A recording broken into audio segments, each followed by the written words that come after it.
Hey guys, how's it going? All right, we're going to continue with the Dr. Phil show as it concerns the George Zimmerman, Trayvon case. So let's go ahead and get started. Um, I've lived in neighborhoods all of my life that have had neighborhood watch programs. And it's a neighborhood watch program, not a neighborhood hunt program, not a neighborhood vigilante program. It's such an ignorant statement. Yeah, it's a neighborhood watch program and we watch, and if something happens, we do something about it if the police aren't there in time. And I wish he would just state the law that George broke when he decided to keep an eye on Trayvon. When he got out of his truck and he wandered over there to keep an eye on him, I'd like to see the law that he's saying George broke, but he's not. He's typical talking head on TV. That he's been paid to say what he says. Believe me, I really don't believe that he believes any of this crap. I think that he's just saying it because this is what he gets paid for. And one of the things that in every rule that I've ever seen in any of the bylaws of our watch programs, and any that I've ever heard, is that it is watch, observe, and report, and that the recommendations are, and you acknowledge it in your book, which is very well articulated, you do not take a firearm on a watch. That is When you're So George was watching, observing, and monitoring everything that he was supposed to do until Trayvon decided to assault him and attack him and beat him up. So yeah, that's true. And then I like the part where he says recommendation. Yes, they recommend. They have recommendations. And the recommendation is don't carry a gun. But guess what? What if they had a recommendation that said, don't talk to the neighbors because when you speak, what you say may upset somebody, or they may think that you're speaking for the neighborhood watch program and not just for yourself. You can't tell people that they can't exercise their rights when they're out doing their rounds watching the neighborhood. You can't. You can do it. You can say it. You can make them sign a contract that says if they don't, you're going to shoot them in the head. But guess what? The contracts are invalid. Read a contract and you'll see in the bottom in small print typically says something like,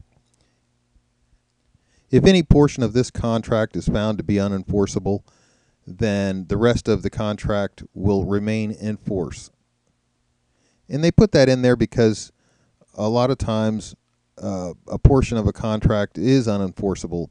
You cannot have somebody sign away their rights. It's just impossible. So a judge will throw that out. If you don't put in the contract that the rest of it's in force, then when the judge throws out the portion of the contract that is invalid, he typically will throw out the whole thing.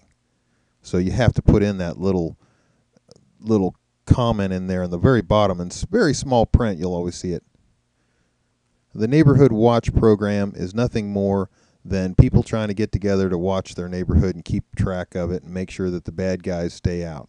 We put signs up all over the place. Why? Because we want the bad guys to know that we're out there watching and that there's a good chance they're going to get caught if they come around. Nothing on those signs suggests that there's some sort of a law or regulation guiding the people who participate. And that's sad that the Dr. Phil doesn't realize that, and he didn't do, out of preparing for this show, he didn't spend 1 second of his time verifying the laws or regulations that are required. Because if he did, he found that there are none. in the neighborhood. absolutely correct. Absolutely. And here's a guy on a watch program packing a gun with no safety. It just smacks to me of Rambo macho stomping around the neighborhood. Well, first of all, Dr. Phil, the Second Amendment is a right. The man has a right to carry a gun, whether it has a safety on it or not. It's not Rambo. It's called American. We're Americans, remember? And as Americans, we are allowed to do things that other people in other countries aren't. Like we're allowed to have free speech. We're allowed to say what we want, even if it's not popular speech. Isn't that wonderful that we can say things that that some people might consider unpopular. It's certainly not Rambo-like to defend your neighborhood. It's not Rambo-like to speak freely or to carry a gun or do any of the other things that we have a right as Americans to do. We're allowing the Dr. Phil here his free right to speak freely, even though we may disagree or consider it biased and maybe even dangerous speech. I would consider it dangerous speech because by the way he's speaking, it makes George, he's trying to make George look bad. And in fact, George may be injured based on his free speech. So I would say his free speech is more dangerous than George's right to carry a gun, because George only shot one person, but this guy's talked about a lot of people that probably had issues based on what people heard on this stupid show. That bothers me, and I think it bothers a lot of people. I think what a lot of people maybe they don't know is on that particular night, George was not doing neighborhood watch function. He was actually on his way out of his home to run a personal errand. Well, she's trying to defend him by saying that on that night, because remember, Dr. Phil just got done saying that he's out stomping around with his gun without a safety on it, acting like a big bad guy. And she's trying to defend him, saying, well, he wasn't really doing that. He was going to the store, and he happened to have his gun with him. You know, she's not doing him any favors here because she's trying to apologize for George's carrying his gun, which is a right under the Second Amendment and a God-given right. So the fact that he was carrying a gun should not be defended, whether he was on patrol or otherwise. The fact that they have a little guideline or a recommendation, as the doctor calls it, that says please don't carry your gun when you're walking around the neighborhood monitoring, it's a recommendation. Does anybody understand the word recommendation? That, you know, these people that support Trayvon, do you understand the word recommendation? Because if you don't, you should look it up before you continue to talk about the neighborhood watch program and whether or not George was following the rules.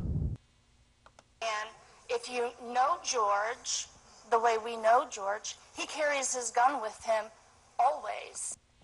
So there she is. She said, you know, you can't blame George for carrying his gun around the neighborhood because, you know, he's a good guy and he only carries it when he's allowed to. And then here in this next piece, she says he carries it everywhere he goes. Well, you know, of course he doesn't carry it into the courthouse because they have metal detectors. He probably doesn't carry it on school property because if you get caught, it's a felony. But he definitely carried it walking around. And the reason that he bought the gun originally was because of pit bulls. Remember, there were pit bulls menacing the neighborhood, and he needed safety from them.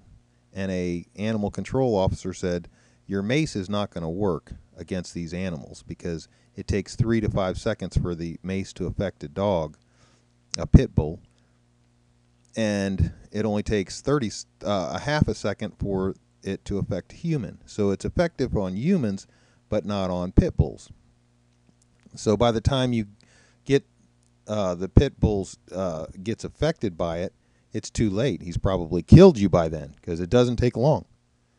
A pit bull can crush your throat in about 1 second or less. So that's why he got the gun. Obviously, he was carrying it on his rounds because that was the reason he bought it. I personally believe that Dr. Phil used these people and blocked out a lot of the things that they said. I don't think that everything that they said was aired. In fact, I believe a lot of the stuff that was good for George was blocked out. And I believe that Dr. Phil makes this guy think that it's all going to get aired, but in the end it doesn't. Legally allowed to have it on him. Okay, you can be legally licensed to carry a gun, but if you're a kindergarten teacher, that doesn't give you the right to take it into your classroom. And that's a really ridiculous point. That's one of the most ridiculous points I've ever heard. And, you know, being a pro-Second Amendment guy, I've always had a problem with that argument. Sure, I trust my kindergarten teacher to watch my 5-year-old Johnny, and whatever she deems necessary for 5-year-old Johnny is just fine with me. But don't let her carry a gun because she just might shoot somebody. That's so ignorant. It's just, it's beyond ignorant. It's ridiculous. The same thing with not trusting pilots to carry a gun. They're carrying 300 people on a plane, but they're not responsible enough to carry a gun. Or how about the cruise ships or the ships that pass through dangerous areas where there's pirates? Oh no, we can't let them carry guns on their ships because they might accidentally kill one of those pirates. Come on, guys. Wake up. It's coffee time. Just because you have a permit to carry it doesn't mean that you are allowed to carry it in every situation. No, you're not allowed to carry it. That doesn't mean that it's not constitutionally protected. Yes, constitutionally you're allowed to carry it. Absolutely. But our Congress and a lot of the state houses have decided to ignore the Constitution. And in order to overturn an unconstitutional law, it costs a lot of money and a lot of effort, and a lot of times it's just not feasible. It's not possible, and the courts will ignore the Constitution as well. So even if you get to the court may ignore the Constitution altogether. Obviously, a lot of laws are on the books after many, many years that are unconstitutional. Anything that would deny me my right to bear arms or infringe on my right to bear arms would be unconstitutional. You hear their arguments now about the voting rights and how we can't insist that minorities or whoever has a driver's license to vote because that would infringe on their right to vote. So if that's infringing on their right to vote, then you would clearly agree that me having to have a permit in order to exercise my right to bear arms would be an infringement on my right. So all these people who think that there's some sort of infringement on the right to vote because people have to bring an ID, then they would absolutely agree with me that no one should have to have an ID to bear arms, because bearing arms is actually an amendment to the Constitution that is guaranteeing our rights. So, the Constitution was signed and everybody didn't have a right to vote. The women weren't able to vote. Black people weren't able to vote. The only people that were, even white people weren't allowed to vote unless they owned land. You had to have, and there was a specific reason for that. They said the people that can have something to lose, they're the ones we want to vote. So landowners were the only ones that really went to fight to defend the country. So the people that were required to fight for the country, they were the ones that had the opportunity to vote. The women couldn't fight at that time, during the time that we were becoming a new country. For us to know him as well as we do, for him to have pulled it out in any other circumstance other than absolute life or death is unfathomable for us. But of course, Dr. Phil doesn't want to accept your opinion. Of course, it's unfathomable to you because you're a supporter of George. You're gonna, no matter what you say, we've already discounted it. This is what the Dr. Phil's saying. He's got his hand out there. He's a hand waver. These guys, they like to use their hands to insinuate power. That you told him that there are two reasons to carry that gun all the time. And one was so kids don't find it, right, if it's on and play with Correct. it. And wouldn't that be a good idea? If you have a gun and you own a gun, if you have it with you and you're monitoring it, guess what? Nobody's going to break into your house and steal your gun. And that is about half the argument that people make on why guns should be illegal. They're saying, oh, it's not that that law-abiding citizens are the problem. It's that they leave it in their house or their car, and somebody breaks into it and gets hold of their gun, and now the good gun has turned into a bad gun because it's in bad hands, which is that's relatively straightforward. But then again, we say, well, let everybody carry their gun. If you got your gun in your pocket, you don't have to worry about it. No, no, no, no, no. We can't have that. It would be too dangerous. Isn't it ironic that he wound up killing a kid with it? Right. It's ironic that a teenager, a 17-year-old, decided to assault him and attack him, and it's certainly not ironic that he used his weapon to defend himself. That's exactly what he bought it for, right? He bought it so that he could defend himself in a dangerous situation, and this is what was happening. He was on the ground, somebody's banging his head on the concrete and trying to suffocate him and trying to kill him, basically trying to kill him. Said, you're going to die tonight. So, I know everybody that's a Trayvonite is going to ignore the statements that he made or anything that he said. In fact, whatever George said, as far as they're concerned, is just the opposite of what happened. And it's only because George is not black, because if George was black, this wouldn't be an argument. They certainly wouldn't be arguing that case. I mean, all right, we got to take a break. Coming up, why Mark says George needed to shoot Trayvon. And later, one of my guests breaks her silence for the first time about her relationship with Trayvon. We'll be right back. So we're going to drop it here. I'll make some more later. But I just think that it's ridiculous that Dr. Phil thinks George was wrong in some way to number one, be carrying a gun. Number two, carrying a gun that doesn't have a safety on it. And number three, he thinks that George is playing Rambo by walking around his neighborhood with a gun. God forbid that George exercise his rights. God forbid. And I know that there's a lot of people out there that want to deny people their rights to exercise the Second Amendment.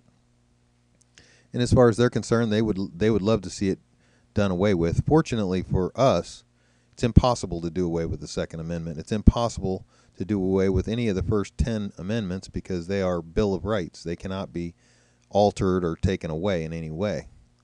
If anyone tries to take them away, that would be a sign of tyranny. The person that would try to do that would be committing treason, and treason is punishable in a way that whoever does it won't be doing it again.